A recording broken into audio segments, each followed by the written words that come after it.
إن الحمد لله نحمده تعالى ونستعينه ونستغفره ونعوذ بالله من شرور أنفسنا ومن سيئات أعمالنا من يهده الله فلا مضل له ومن يضلل فلا هادي له أشهد أن لا إله إلا الله وحده لا شريك له وأشهد أن محمدا عبده ورسوله Allahumma salli wa sallim wa barik ala nabiyyina Muhammad wa ala alihi wa sahbihi ajma'in, amma ba'du.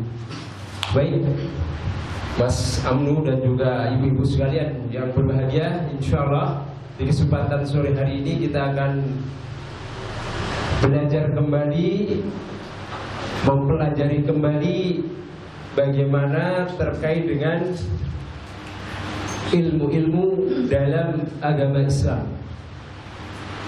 Di mana di pertemuan pada kesempatan hari ini kita akan membuka kembali kitab baru, tapi ini hanya ringkasan ya ibu-ibu, ringkasan terkait bab mulakhos dari fikih toharoh. Apa fikih toharoh? Hukum fikih yang kaitannya dengan bersuci. Kelihatannya sepele, tapi ini penting. Nanti kita akan bahas banyak hal. Pertama dari bab yang kaitannya dengan air.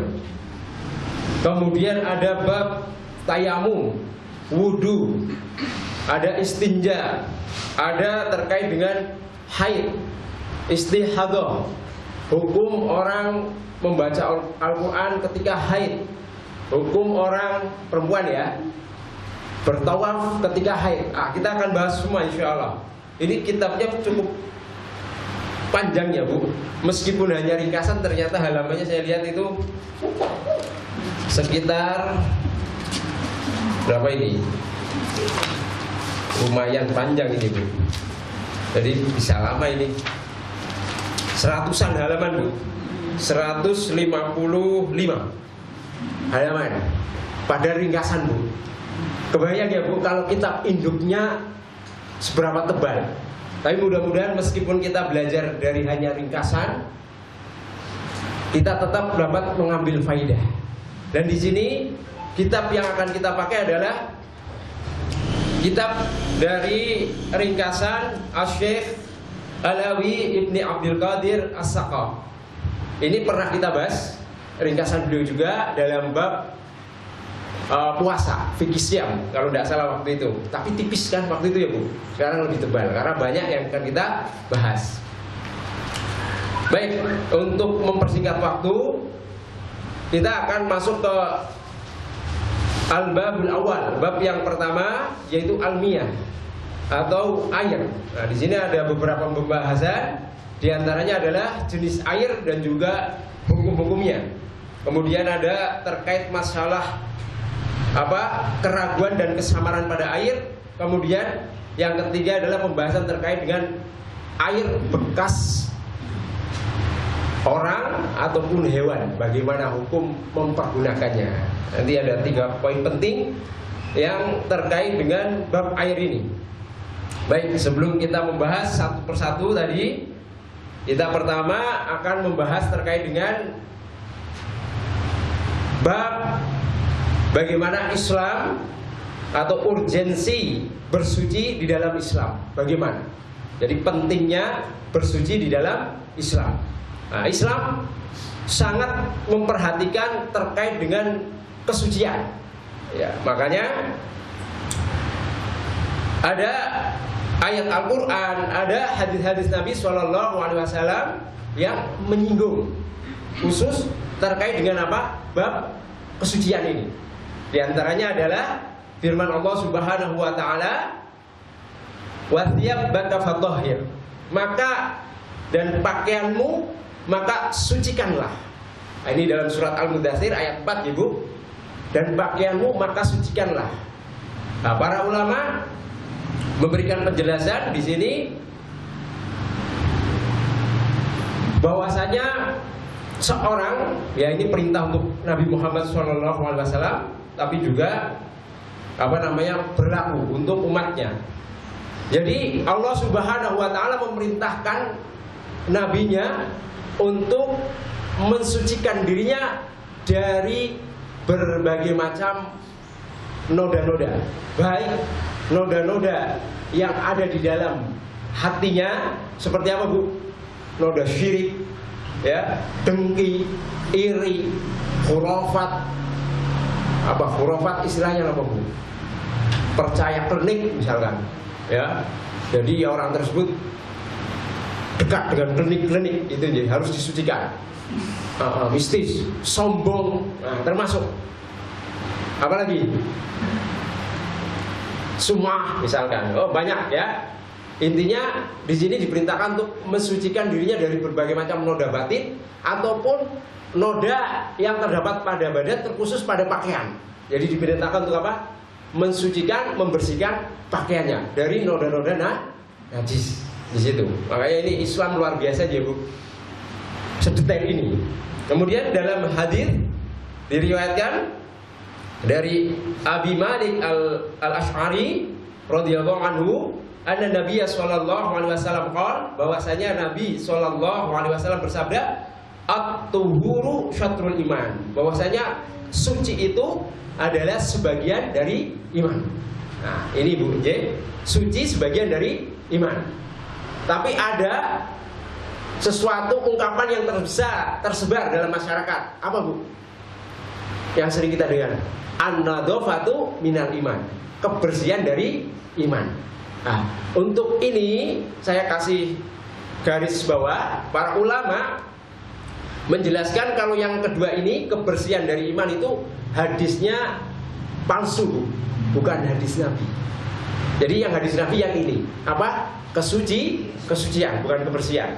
Meskipun kebersihan itu adalah hal yang dituntut di dalam Islam, ya, akan tetapi kalau kita berdalilkan dengan an-nadhafatu minal iman, kebersihan dari iman, kurang pas, ngerti nggih?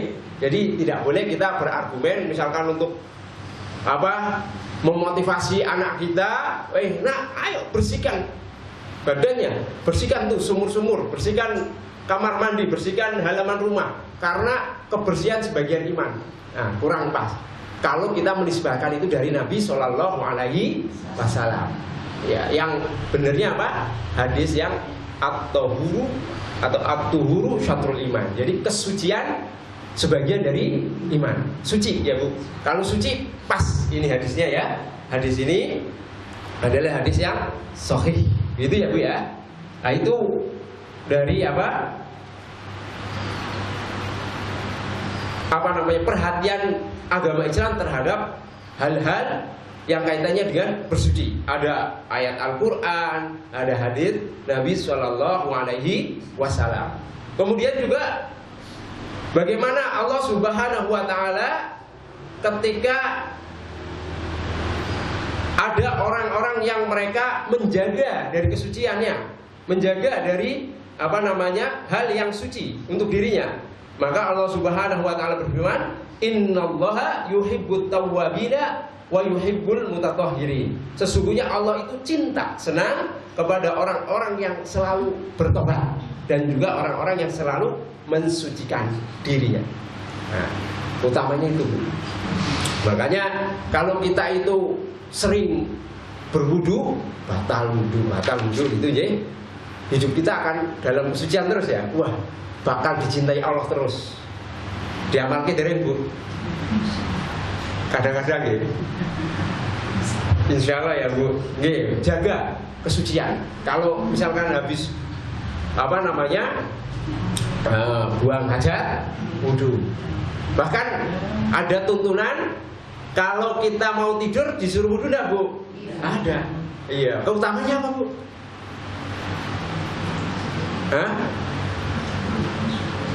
Keutamanya apa kalau kita sebelum tidur wudu?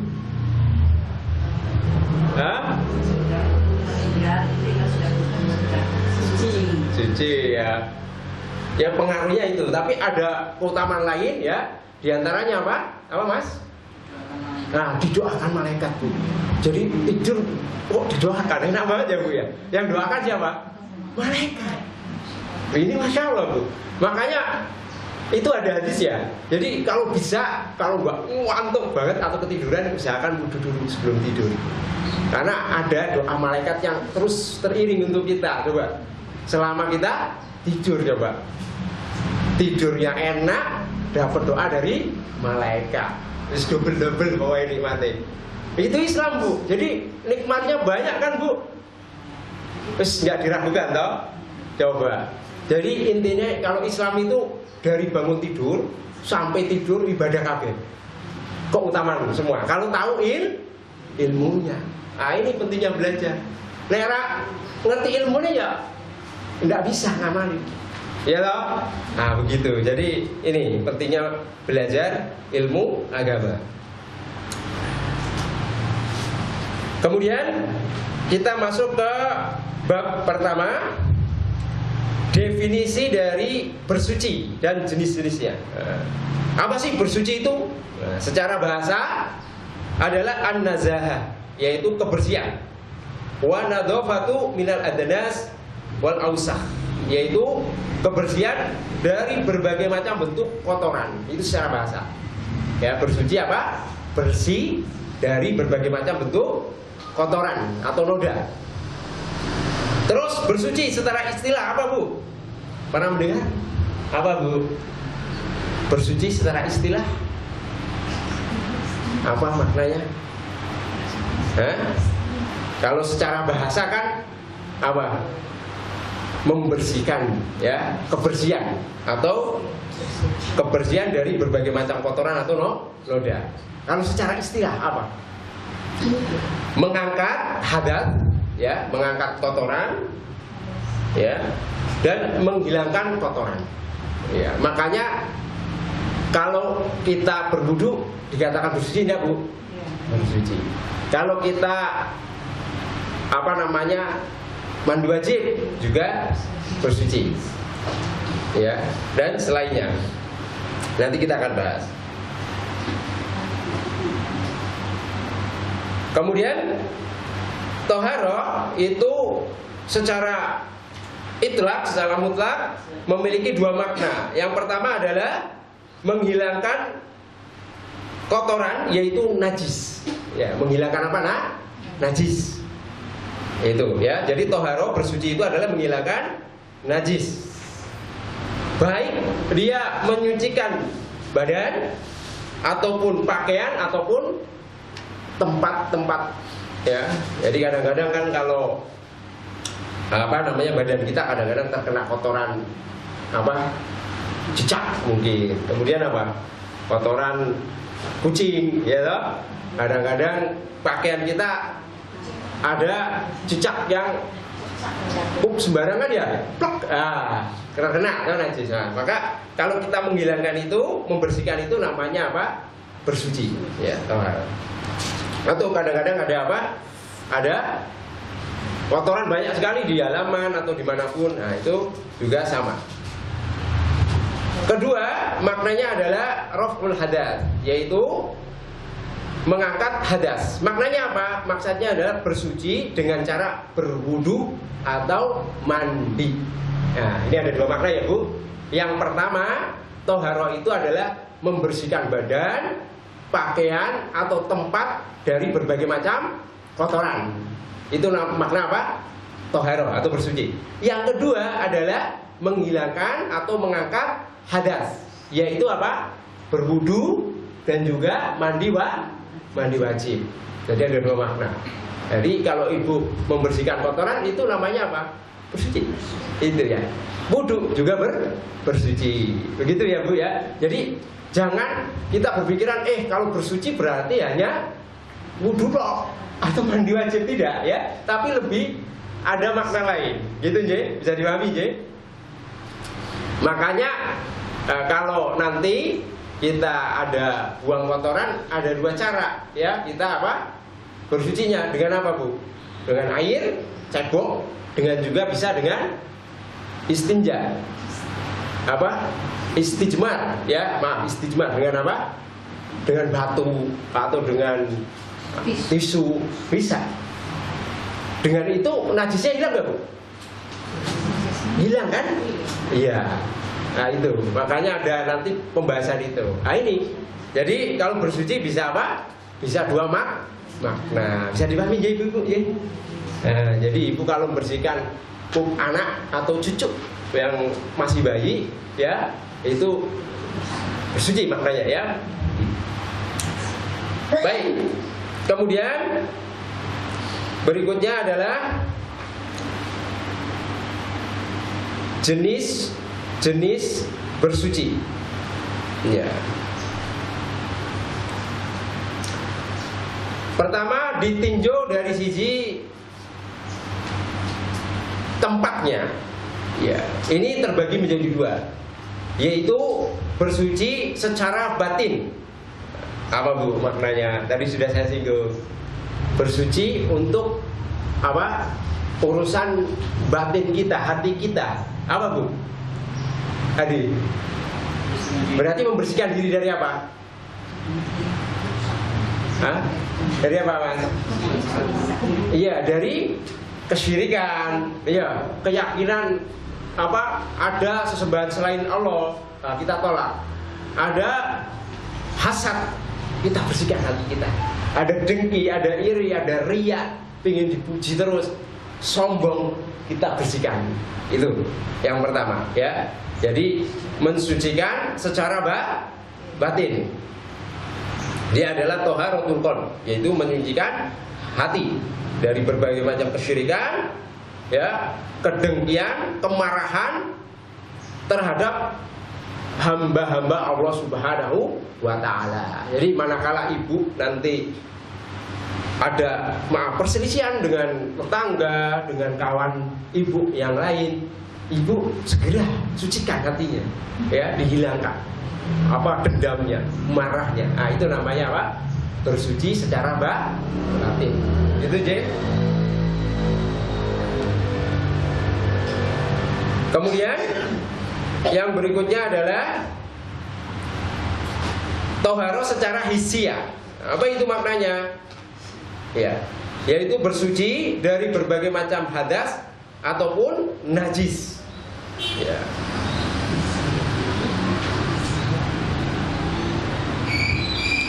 Dan toharo bersuci dari hadas itu terbagi menjadi tiga. Ya, yang pertama adalah at-toharatul kubro, yaitu bersuci apa yang sifatnya besar. Apa Bu? Apa?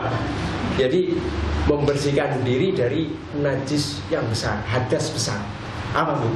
Yang contohnya? Hah?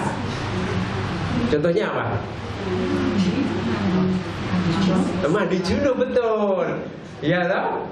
Makanya kadang-kadang orang mengistilahkan mandi besar. Gitu. Jadi bukan mandi biasa, ada ritual khusus di situ.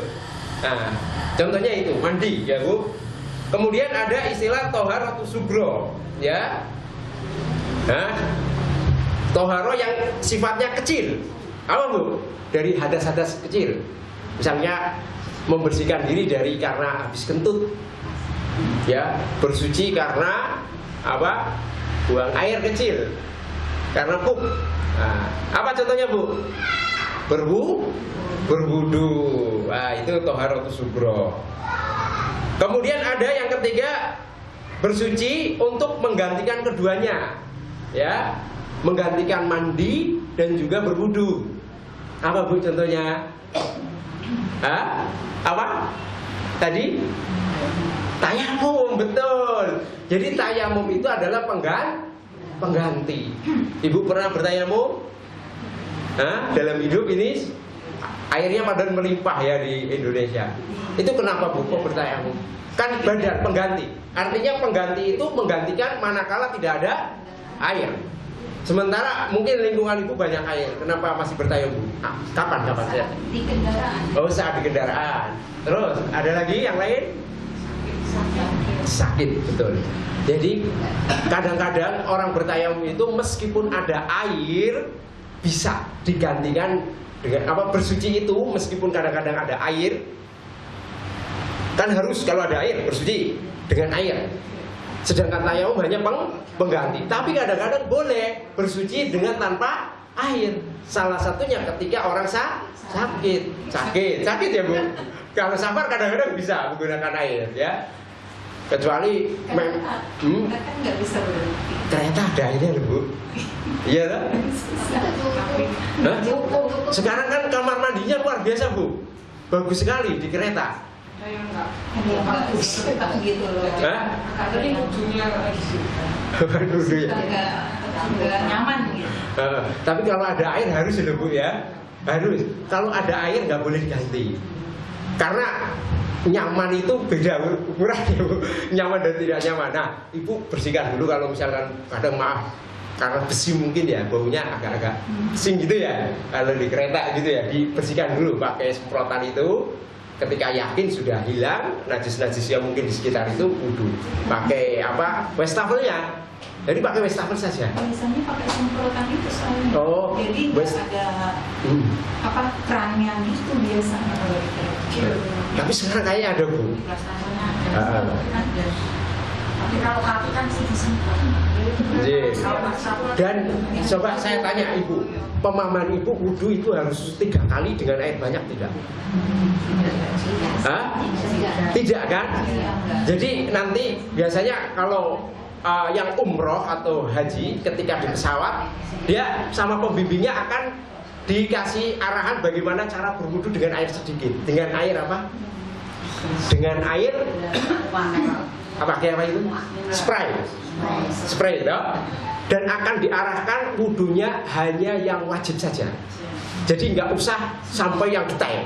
Itu sudah mencukupi. Jadi dengan spray itu cukup membasuh muka semuanya kena basah, kemudian tangan sampai siku kan bisa ya Bu pakai spray. Kemudian mengusap kepala, sekalian telinga, satunya kaki semprot. Yang penting kena basah. Itu udah cukup Bu. Sehingga Ibu kalau misalkan maaf di kereta kok nggak nyaman, kalau ke kamar mandi pakai spray. Nah, jangan diganti pakai apa? Tayamum karena ada air. Karena tayamum itu badal pengganti. Kecuali Ibu sakit nggak bisa pakai air. Nah itu baru bisa. Itu pun di rumah bisa. Kalaupun sakit, kalau kena air sakitnya bakal kambuh. Nah itu nggak apa-apa diganti tayamum. Intinya tayamum itu hanya sekedar pengganti. Manakala yang utama tidak bisa digunakan sama sekali. Gitu ya Bu? Enggak. Jadi nanti kalau berpergian biasanya ibu-ibu itu tertib banget.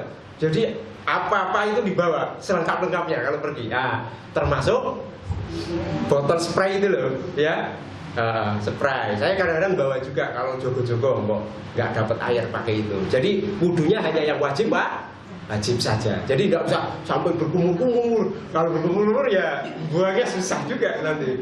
Ya, sah Bu ya. Karena kalau dalam Al-Quran kan disebutkan yang penting apa? Basuh muka, tangan, mengusap kepala, kemudian kaki. Itu wajib wudu. Ya toh? Kalau wudu sudah dengan 4 hal tersebut sudah sah. Begitu. Adapun kumur-kumur, kemudian apalagi memasukkan air ke dalam hidung, itu cabang-cabangnya saja, sunnahnya saja, sempurnanya gitu ya. Monggo diamalkan. Baik, nanti kita akan bahas sampai babnya insyaallah. Ini baru kulitnya insyaallah. Kemudian jenis yang kedua adalah at-thaharatu minal khabath. Ya, mensucikan atau bersuci dari khabath. Khabath atau kotoran ya. Di sini kadang-kadang kita kan dalam hidup wis enggak terbebas dari namanya kotoran ya, baik kotoran kita sendiri, orang lain, hewan, begitu ya Bu. Itu gimana Bu cara mensucikannya? Nah ini ada 3 jenis caranya. Yang pertama adalah dengan cara ghusl, mencuci, ya toh. Kalau maaf, kalau baju Ibu terkena pipis orang sudah dewasa, ya, itu cara mensucikannya gimana? Dicuci, ya, dicuci sampai hilang zat najisnya itu. Yang kedua dengan cara dimasak, diusap. Kadang-kadang ada sebagian najis yang dia bisa membersihkannya dengan apa? Diusap saja, ya. Kemudian yang ketiga adalah dengan cara dipercikan air. Ada, ya, air apa namanya? kencing bayi yang apa? Yang belum makan, ya. Ya, dia bisa dengan apa? Dipercikan air sampai hilang zat najisnya. Nah, itu ada 3 cara bagaimana kita membersihkan kotoran. Itu J. Kadang-kadang kalau apa kotoran-kotoran yang sifatnya ini sudah berdebukan, kalau diusap juga hilang ya Bu, seperti itu. Jadi itu 3 caranya. Ibu biasanya ngamalinnya yang mana Bu? Siram ya, cuci gitu ya. Jadi, nanti kita bahas rinci insya Allah.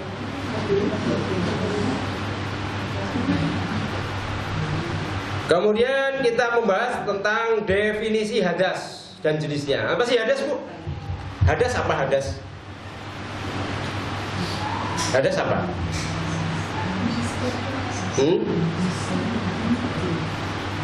Apa Bu? Iya. Hadas secara bahasa dulu ya Bu. Itu al-hudus, yaitu at-tajadud, yaitu pembaharuan. Jadi apa? Misalkan sesuatu itu dalam keadaan yang apa namanya tidak ada, kemudian kita memperbaruinya, mengadakannya. Untuk apa? Memperbaruinya. Itu maknanya seperti itu. Kadang-kadang juga bermakna sesuatu yang diadakan, diciptakan. Nah, itu hadas. Ini secara bahasa ya Bu ya. Nah, makanya ada dalam hadis disebutkan apa? Wal muhdatsatil atau wal muhdatsatul umur. Jadi apa kalau dalam hadis itu waspadalah kalian dari perkara-perkara baru. Begitu. Jadi kadang-kadang maknanya apa? Perkara yang baru atau yang diadakan. Itu makna dari apa? Hadas. Secara istilah makna hadas adalah sifat yang melekat ya pada badan, pada tubuh, yang dia menghalangi kita untuk melakukan sholat dan selainnya. Nah, itu hadas. Jadi kalau orang berhadas berarti dia boleh nggak sholat Bu? Tidak boleh, gitu ya. Kalau orang berhadas tidak boleh sholat. Boleh nggak Bu berhadas membaca Al-Quran?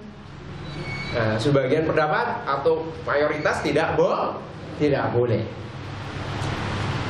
Nah itu ya. Jadi secara istilah adalah sifat yang melekat pada badan yang dia menghalangi untuk melakukan sholat. Ya. Kemudian jenis-jenis hadas. Hadas itu ada 2 macam. Yang pertama adalah hadas kecil. Ya, kalau hadas kecil, bagaimana Bu cara membersihkannya? Dengan cara wudu. Contohnya apa berarti Bu? Pipis. Ya, kalau kita habis pipis, berarti kita berhadas kan? Habis buang air besar kita berhadas. Atau habis kentut. Orang kentut namanya orang yang berhadas ya Bu. Ibu habis wudu, mau sholat, tiba-tiba baru 2 langkah keluar angin, bes gitu. Berhadas gak? Berhadas. Berarti terhalang gak untuk sholat? Terhalang. Ulangi wudu harus. Nah, makanya cara mensucikannya dengan cara apa? Berwudu. Kemudian yang jenis kedua adalah hadas akbar. Apa itu hadas akbar Bu? Ya, sesuatu yang mewajibkan orang tersebut untuk mandi. Contohnya apa Bu? Ketika kapan? Ketika orang dia habis berhubungan badan, ya dia harus mandi besar. Karena apa? Karena dia sudah berhadas besar. Ya, atau laki-laki kadang mimpi, ya mimpi basah. Ya, itu juga ketika dia mimpi basah, bukan ngompol ya Bu ya, makna lain ya. Jadi dia apa? Berhadas besar. Maka cara membersihkannya atau mensucikannya adalah dengan cara apa? Mandi. Itu jadi al-ghusl, mandi. Itu jadi. Nah, itu terkait dengan definisi-definisi yang yang terkait dengan bab toharo. Kita akan membahas pembahasan yang pertama. Tadi belum masuk, baru mukadimah. Biar paham dulu konteks yang kita akan pelajari. Baik, kita akan masuk ke bahasan pertama, yaitu jenis air dan hukum-hukumnya. Air banyak Bu. Air apa saja Bu? Air hujan, ya toh Bu? Terus apa Bu? Air salju, air laut, air sungai, ya toh? Air sumur, air dari danau, mata air dan selainnya. Ya, banyak. Nah, kita akan bahas. Jadi di dalam pembahasan jenis-jenis air, ulama itu berbeda pendapat ya terkait dengan jenis air. Di sini yang paling kuatnya ada dua pendapat. Yang pertama, air itu terbagi menjadi 3 macam. Apa saja? Air yang tohur. Air yang apa? Tohur. Suci lagi mensucikan. Airnya suci, juga mensucikan. Ya. Kedua, tohir. Dia hanya suci. Berarti kalau kata-kata suci mensucikan nggak Bu? Tidak ya. Jadi yang pertama tohur, apa maknanya? Dia suci dan juga mensucikan. Artinya apa? Bisa mensucikan. Maknanya air itu suci juga bisa untuk bersuci. Yang kedua hanya suci, tapi tidak bisa untuk mensucikan. Contohnya apa Bu? Kopi, air kopi suci nggak? Suci kan? Kalau najis haram ya kita minum, ya toh? Tapi ibu wudhu pakai kopi gimana? Sah tidak kalau menurut ini? Ya. Kalau kita pakai definisi hanya suci, berarti dia tidak mensucikan. Berarti kalau ibu wudhunya pakai kopi tidak sah. Itu ya. Atau wudhu pakai air apa? Air susu diminum ya Bu. Iya, itu ya Bu. Nah, itu maksudnya saya mau membedakan antara air yang tohur dan tohir dulu. Jadi kalau ini tohir atau tohur Bu? Hah? Tohur atau tohir kalau ini? Hah? Tohur ya? Bisa nggak wudhu pakai ini? Bisa. Ya, ini air tohur, suci lagi mensucikan. Kalau saya disandingi kopi, saya mau tanya, nggak disandingi. Atau air jahe misalkan, tohir atau tohur? Tohir ya, bagus. Yang ketiga najis. Jadi ada tohur, tohir, najis. Itu pendapat pertama. Ya.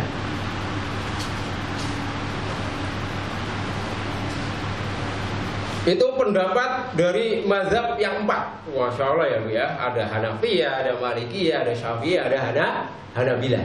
Itu pendapat keempat mazhab mengatakan air ya terbagi menjadi 3 itu. Nanti ada konsekuensinya soalnya.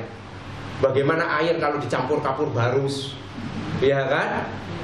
Bagaimana nanti kalau air itu ada multonya misalkan, bisa nggak untuk bersuci? Nah, nanti ada pembahasannya. Hal-hal seperti itu. Kalau di sini saya yakin nggak berani bersuci pakai air multo ya Bu. Kemudian pendapat kedua adalah air terbagi menjadi 2. Nah ini pendapat kedua. Apa? Tohur dan najis. Berarti hanya dibedakan dia suci mensucikan dan juga najis, hanya 2. Ini pendapat kedua.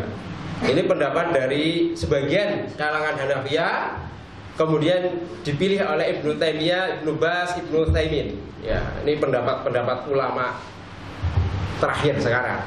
Jadi mengatakan hanya 2. Ya kalau nggak suci mensucikan ya najis. Ya, ada perbedaan 1. Apa pada tohir? Itu jadi. Baik. Karena nanti implikasinya terhadap hukum-hukum pada sebagian air yang tercampur itu seperti apa, gitu ya dari pendapat-pendapat ini. Nanti kita akan bahas kalau.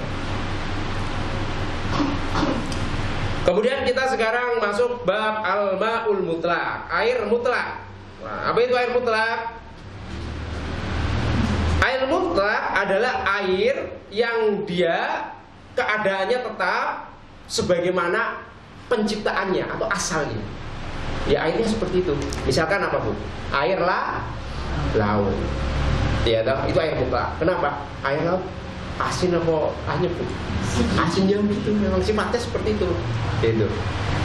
Ya, bukan dikasih garam ya di situ ya. Memang airnya sudah dari asal penciptanya asin. Ada air yang dia hambar, pernah Bu? Rasanya itu apa ya?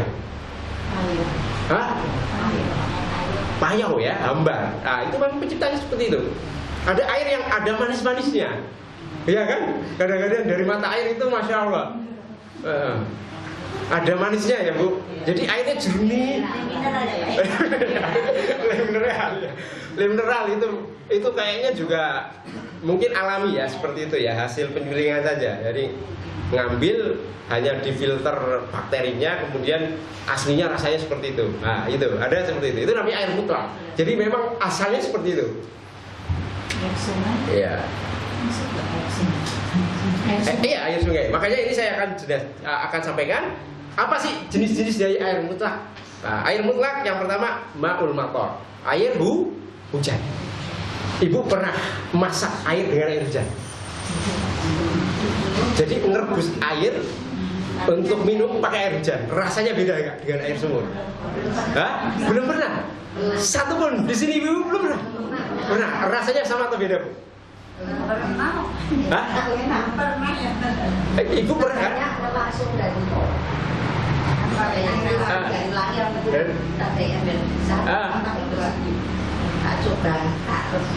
Rasanya sama atau beda dengan air sumur? Beda. Ah itu. Beda ya. Jadi memang dari asal penciptanya seperti itu. Airnya itu mirip kalau kita air yang mengandung pH tinggi kalau air hujan. Kayak apa ya? Air kalau di sini apa? Hah? Hah? Oh iya, mirip Milagros rasanya gitu, ada apa manis pahit gitu ya Bu ya? Kalau nggak salah ya. Saya juga pas lagi pengen gitu tak tampung rebus gitu. Coba Bu besok Bu kalau hujan ya. Tapi kalau bisa jangan yang melalui talang, kadang-kadang maaf talangnya itu ada kotoran tikus, kucing, ya langsung. Kalau hujan deras kan bisa ya, gitu. Nah itu ya, pertama air mutlak adalah air hujan. Kedua ma'ul bahri, air laut. Nah itu air mutlak. Ketiga air ma'ud nahri, air sungai. Air sungai. Yang keempat air sumur. Yang kelima air salju atau es yang turun dari langit. Nah, kadang-kadang ada kan hujan es, hujan salju. Nah, itu nanti cairannya ya, air mutlak sesuai penciptaannya, dan dia bisa untuk berwudu. Bahkan air laut itu bisa untuk berwudu meskipun rasanya asin. Pernah Bu wudu dengan air laut? Belum. Ya, jadi Ibu kalau pas di laut masuki waktu sholat pengen wudu pakai air laut bisa Bu ya, sah, monggo. Itu air mutlak. Jadi memang asal penciptaannya seperti itu, untuk bersuci sah, gitu okay? Berikutnya mata air, ya, yang dia bersumber dari apa tanah ya, kadang-kadang apa air apa Bu? Mata air ya, muncrat, ya biasanya dari pegunungan, dari padang pasir ada air muncrat gitu ya. Tapi kok saya belum pernah lihat ya Bu. Lihatnya di TV, kalau nggak di YouTube saya lihatnya. Secara langsung belum pernah mata air yang nyembur gitu. Tapi pernah tapi itu buatan Bu, di alun-alun. Iya kan, di alun-alun kadang dulu di style itu. Itu seperti itu gambarannya. Saya pernah lihat di alun-alun buatan itu. Yang asli belum pernah. Nah, Mas ini mungkin pernah, Mas Amu pernah lihat? Belik itu termasuk air sumur kayaknya ya Bu. Apa air sumur? Belik siapa ya? Mata air, ya mata air. Ya oh itu mata air. Tapi dia nggak muncrat sifatnya ya dari sumber dari itu. Ya termasuk ini mata air mutlak. Belik. Sekarang kita bahas ma'u zamzam, air zam-zam. Bagaimana Bu hukum bersuci dengan air zam-zam? Boleh tidak wudu ataupun mandi dengan air zam-zam? Boleh. Bisa berarti Bu? Iya. Jadi kalau sebagian, kalau yang umroh atau haji kadang-kadang mereka madai ya, pakai tadi, pakai botol atau pakai spray untuk wudhu. Kalau pas tawaf tiba-tiba maaf buang angin, terus gitu kan. Lah dia kan kalau ke toilet masya Allah baliknya lagi bisa salah. Saya yakin salah. Saya tadi tempatnya di mana ya? Gitu ya. Nah, salah. Makanya amalnya bawa spray, jadi nanti minggir dikit untuk wudhu, melanjutkan tawafnya, begitu ya. Yang diterapkan seperti itu. Makanya nanti kalau umroh atau haji pasti akan diarahkan untuk seperti itu. Apalagi haji, walah orang yang tawaf kayak semut tau. Nah itu kalau kita nggak bawa spray, takutnya belum 7 putaran sudah keluar angin. Nah, kalau ke kamar mandi, wah repot. Hah? Ada apa Bu? Oh ada. Masya Allah ya, ada ya. Maksudnya biar nggak tahu. Ada ya. Manjur Bu. Manjur maksudnya. Iya. Bisa dicoba itu. Kalau nggak kembung nggak apa-apa ya Pak? Iya kan. Kembung Akunya kembung, betul. kumpul jadi satu. Nggih, Masya Allah. Nggih, kalau ada solusi alhamdulillah begitu ya. Iya. Baik, jadi boleh ya Bu wudhu ataupun mandi dengan air zam-zam. Tapi kalau di sini air zam-zam mandi sayang banget. Mending tak minum ya. Buat apa? Buat obat. Tapi kalau mandi dicampur segelas ya tidak apa-apa. Di ruqyah maksudnya dibacakan Al-Fatihah, kemudian untuk mengusir barangkali ada jin gitu ya Bu. Baik, boleh ya Bu. Kemudian bagaimana hukum menghilangkan najis dengan air zam-zam? Cukup nggak Bu? Mencukupi nggak untuk mensucikan? Ya. Jadi misalkan maaf, ada pipis di baju kita, kemudian kita mengambil air zam-zam untuk mensucikan, dicuci baju kita dengan air zam-zam. Cukup nggak untuk mensucikan? Maksudnya cukup dalam artian sah nggak dalam agama kita? Kira-kira saya, karena air zam-zam itu air yang pada dasarnya dia apa? Air alami ya, Masya Allah ya. Kalau kita lihat padahal orang ke sana itu banyak ya tiap hari itu nggak tete ya Bu ya. Itu kalau bukan mukjizat dari Allah kira-kira gimana Bu? Habis lah ya. Gitu. Makanya kita kan semakin yakin ya kan agama Islam itu mukjizat luar biasa. Karena orang berjuta-juta tiap kesana itu nggak habis-habis sih, padahal diambil terus. Iya, itu ya Bu. Jadi mencukupi untuk menghilangkan najis. Kemudian bagaimana hukum air yang dipanaskan dengan matahari? Ya, hukmul ma'in musakhan bisyams. Musyammas. Jadi misalkan Ibu ada air di bejana, mengambil dari sumur, kemudian apa dijemur. Panas toh. Bagaimana hukum bersuci dengan air tersebut? Apakah mensucikan atau dibenci Ibu?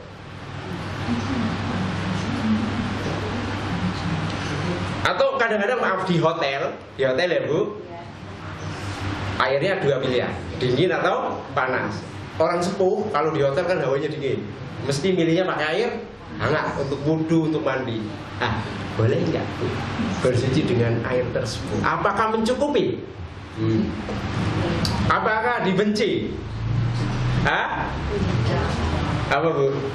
Tidak ya, betul. Jadi menurut pendapat yang paling kuatnya ya, menurut mazhab Hanabila, Dzahiriyah ya, dan 2 pendapat dari kalangan Malikiyah itu boleh bersuci dengan air yang dipanaskan, baik dengan matahari ataupun alat pemanas gitu ya bahasa kita. Boleh. Tapi sebagian karoha, dibenci. Sebagian pendapat itu makruh. Iya, ada Bu, makruh. Karena udah berubah mungkin kan dari dingin jadi panas gitu. Nah, sebagian. Tapi kalau saya di sini berpendapat dia justru boleh mengikuti pendapat siapa? Mazhab Hanabila dan Dzahiriyah. Begitu ya. Kalau ibu-ibu ya saya yakin juga boleh. Apalagi udah kita sepuh-sepuh ya Bu. Kalau kena air dingin ngilu, kelar. Iya kan, sebagian hikmahnya ada Bu, Masya Allah ya. Jadi agama ini tuh agama mudah. Jadi kalau kita ada uzur-uzur tertentu, bisa ngambil pendapat banyak di situ ya. Tapi pendapat yang kuat tentunya ya, gitu. Baik. Kemudian berikutnya adalah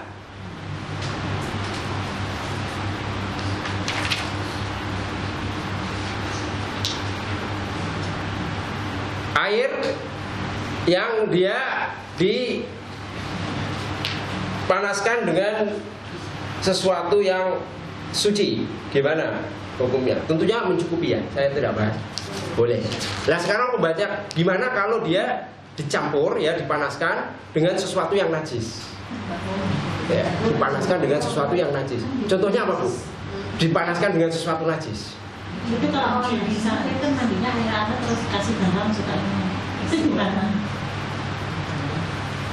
Garam. Iya, sehat. Iya, nggak apa-apa kalau mandi. Kalau untuk mandi nggak apa-apa. Nanti kalau untuk bersuci ada bahasan lagi. Kalau untuk wudhu nanti kan tadi sudah tak sebutkan 2 mazhab ya. Ada membagi 3, ada yang membagi 2. Tapi kalau saya di sini membolehkan. Nanti kita bahas, insya Allah. Baik, sekarang kita bahas tadi bab pertama, hukum air itu dipanaskan dengan sesuatu yang suci. Contohnya dengan kayu bakar. Ya, ada kita mau manasin air sebaskom pakai apa? Kompor gas misalnya, ya toh? Gimana hukum bersuci? Mencukupi tidak? Boleh, sah. Sekarang pertanyaan berikutnya, bagaimana kalau dia dipanaskan dengan sesuatu yang mengandung najis? Misalkan maaf, sebagian orang menggodok air dengan apa? Kotoran toh, dibakar. Iya, kalau yang berbarat kotoran itu najis ya. Itu gimana? Hah? Bisa jadi kasih. Gimana? Bisa jadi kasih kan? Mencukupi nggak Bu? Ya, sah nggak? Iya. Ibu godok air, ya toh? Dengan maaf, biasanya kotoran sapi kalau udah kering kan dibakar bisa ya? Iya toh? Dibakar untuk biar kayu susah. Ceritanya ibu punya ternak sapi banyak. Wah, sayang nih kalau dikubur roh, saya bakar aja nih. Buat apa? Bahan bakarnya. Airnya anget ibu. Wah, saya mudah sekalian pakai itu. Sah nggak? Sah. Iya, kalau pendapat di sini yasihu tatahuru bil ma'i musakhon bin najasa. Sah bersuci dengan air yang dipanaskan dengan najis. Selama apa? Selama tidak mempengaruhi kesucian air tersebut. Kayaknya nggak terpengaruh ya Bu? Kok ada penghalangnya toh? Iya, ada penghalangnya apa panci toh? Nah, kayaknya enggak. Kecuali maaf, najisnya terbang masuk situ. Ya toh, jadi tercampur airnya jadi budak. Yang tadi jauh apa? Iya, jadi tercampur kan merusak kesuciannya. Nah, itu baru tidak sah. Jadi mana Bu di sini? Iya. Berikutnya pembahasan, bagaimana bersuci dengan air haram? Apa makna air haram?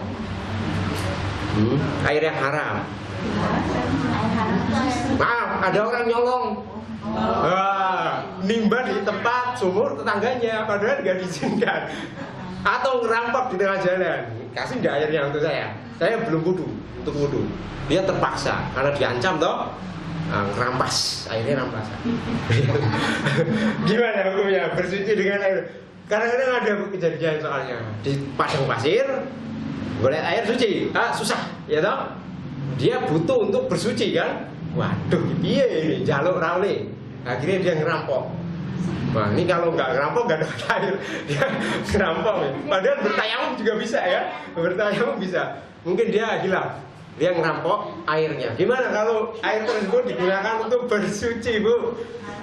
Ada dasarnya ya. Tapi begini Islam, sedetik ini bahas Bu.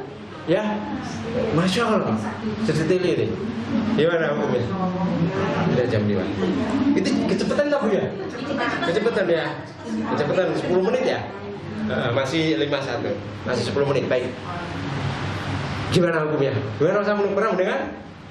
Gimana hukumnya Mas? Boleh. Ada yang berpendapat sah, ada yang berpendapat tidak sah. Yang berpendapat sah, dia berdosa. Berdosa dari sisi air colongan. sah karena ya itu airnya dari asalnya tetap suci kan, nggak najis toh, meskipun caranya tidak halal, tapi kan airnya suci sehingga untuk bersuci pun suci, bisa mensucikan maksudnya. Betul. Tapi ada pendapat seperti Imam Ahmad itu berpendapat tidak sah karena dari sesuatu hal yang tidak halal, nyolong ya itu. Tapi kalau mayoritas ulama di sini berpendapat sah. Ibu ingin pendapat yang mana? Tapi ya naudzubillah ya, kita jangan sampai lah mencuri gitu ya. Air melimpah insya Allah ya. Kadang-kadang kita nimba di tempat tetangga pun sudah dapat izin ya toh Bu? Iya dihalalkan secara urf wis kono air gepok gitu. Mau 2 tangki asal bisa ngambilnya sama tetangga dibolehkan kalau air sumur itu. Alhamdulillah. Secara urf kalau memang halal itu nggak mencuri ya Bu ya. Misalkan memang urf masyarakat tersebut nggak apa-apa. Anda mau ngambil air sumur yang memang itu sudah diperbolehkan, nggak izin nggak apa-apa, nggak termasuk nyolong gitu ya. Jadi nggak apa-apa. Gitu ya. Jadi jumhur ulama itu membolehkan dan sah bersuci. Bukan membolehkan maksudnya ngerampok itu enggak. Maksudnya berpendapat sah bersuci dengan air yang haram gitu ya. Kemudian berikutnya kita akan membahas al-ma'un najis, air yang najis. Apa sih air yang najis Bu? Apa Bu air yang najis? Hah? Apa air najis? Apa Mas? Air kencing. Air kencing kenapa dia jadi najis? Aduh maaf. Iya. Jadi kalau air kencing kan sudah memang najis itu ya Bu ya. Artinya sekarang ada air di baskom, kemudian dia ada air kencingnya ya kan jadi najis gitu ya. Istilahnya begitu. Ya air najis itu adalah air yang dia berubah dari bentuk asalnya karena najasah, karena najis, karena benda yang najis. Jadi asalnya suci, tapi kemudian dia tercampuri dengan benda yang mengandung najis sehingga jadi najis. Kapan? Ketika dia berubah dari sisi apa? Rasa. Ya tadinya tawar jadi mungkin rasanya jadi pahit atau asam gitu ya, nggak tahu kalau najis rasanya seperti apa, atau asin. Kemudian warnanya berubah. Jadi tadinya putih karena kecampur air pipis jadi apa biasanya kuning berubah. Atau dia dari baunya berubah, tadinya wangi, seger, tiba-tiba kecampuran air kencing jadi apa? Pesing. Nah, maka ketika air tersebut berubah dari salah satu sifat tadi, bisa apa? Rasa, bisa warna, bisa bau, salah satunya, maka air tersebut jadi najis. Ya. Berarti pemahamannya kalau nggak berubah, nggak najis. Untuk misalkan bangkai najis ya Bu?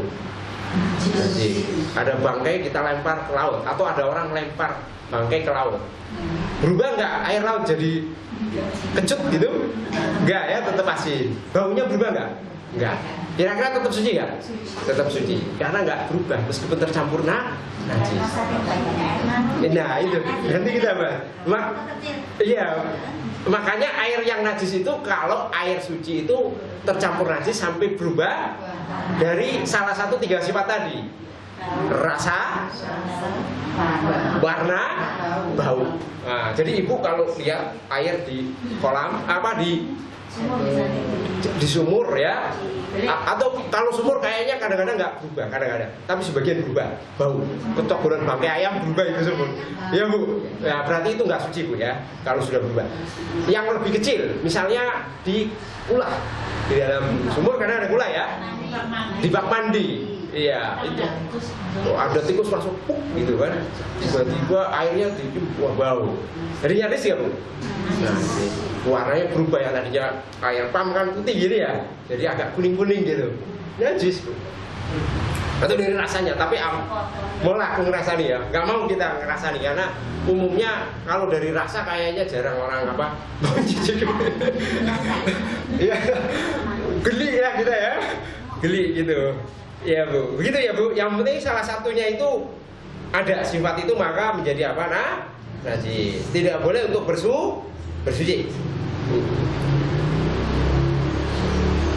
Makanya air itu, apabila air itu suci, kemudian tercampur dengan air yang mengandung najis, berubah dengan salah satu tadi sifat tadi, baik rasa, warna ataupun bau, maka dia menjadi apa? Najis. Baik sedikit ataupun banyak. Gitu ya. Banyak. Contohnya apa? Air sumur kejatuhan apa? Bangkai kucing, bangkai ayam, ya berubah baunya, ya toh, warnanya kadang-kadang berubah, maka dia jadi najis kalau sampai berubah.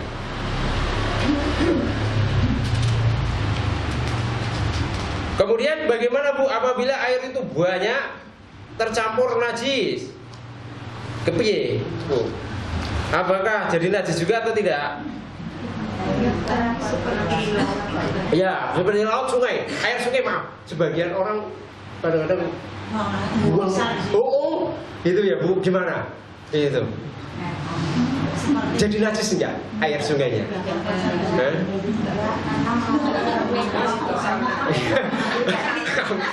Sungai kan ada dua sisi ya. Ibu bersuci di sini, dia kotorannya lewat sini. Kira-kira sah enggak Bu? Hah? Iya, ini kan sungai ada dua, ini ya, dua sisi toh, kanan dan kiri. Ibu di sini wudhu, di sini airnya apa kotorannya lewat dari jauh di sana. Kalau di Bogomoto berarti di sana. Sah nggak kalau untuk wudhu kira-kira? Kalau nggak berubah tadi ketik dari salah satu sifat tiga tadi maka sah. Meskipun lihat itu lewat gitu ya, sah. Jadi jangan menganggap tidak sah ya Bu, sah. Karena nggak berubah ini air. Iya. Agak jauh soalnya ya, dan nggak merubah air yang banyak itu. Nah, jadi kalau airnya banyak dan tidak berubah dari sifat asalnya maka tetap suci, bisa untuk mensucikan. Itu ijma, ya.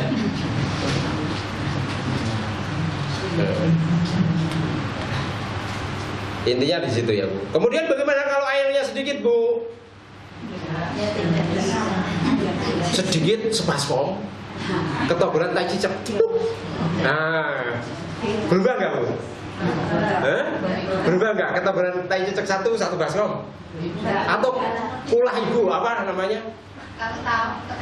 Apa kalau di dalam kamar mandi? Kalau saya bahasanya kolam bak mandi tiba-tiba ada cicak satu kecil ya. Ibu maaf, ibu habis haid mau mandi untuk bersuci ya. Suci sah nggak? Hah? Sedikit ya airnya. Ulangnya misalkan cuma 1 meter kali 1 meter kecil. Sah nggak Bu? Iya. Iya. Kalau tidak berubah dari salah satu 3 sifat tadi maka sah. Itu karena nggak berubah. Tetap. Hah? Nggak berubah. Satu kadang-kadang. Gitu ya Bu ya. Jadi kita perlu tahu, jangan sampai, aduh sah nggak ya? Sholat tadi ada tai cicak, aduh sah nggak? Sholatnya jadi nggak husuk pasti, ya toh? Karena nggak berilmu akhirnya ragu kan dengan sesuatu, ya nggak Bu? Nah makanya ini ketika belajar nanti nggak ragu, wah ini suci mau nggak berubah kok? Nah begitu maksudnya kita belajar ilmu itu untuk beribadah biar lebih yakin, begitu aja. Baik. Jadi intinya tidak berubah ya Bu ya. Nah sekarang terakhir Bu, apa masih ada waktu nggak? Ada nggak Mas? Oh udah lebih panjang, jadi saya stop. Nah, di lain kesempatan ya Bu ya. Insya Allah karena ini pembahasan baru, ya Insya Allah kita akan lanjutkan di kesempatan yang lain. Bu kalau saya lost ini kadang-kadang kan saya lost, dengar nggak belakang? Dengar, baik. Kenceng ya Bu suara saya.